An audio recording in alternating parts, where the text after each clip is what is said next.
વિમોચનને આપણે વધાવીએ.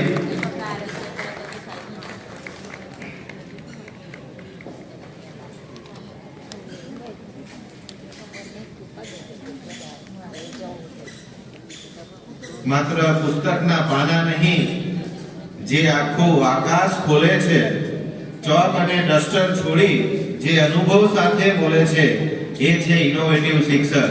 આપણા ઇનોવેટિવ શિક્ષક માટે જોરદાર તાળીઓ. આ પુસ્તકનું વિમોચન થઈ રહ્યું છે.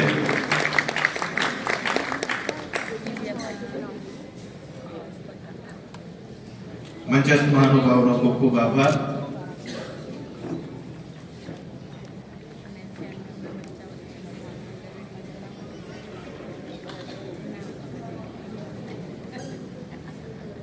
મિત્રો, આ પણ ગૌરવ છે કે બાળકો માટે, શિક્ષકો માટે ક્યાંક ને ક્યાંક વિચારતા રહેવું, ક્યાંક ને ક્યાંક કામ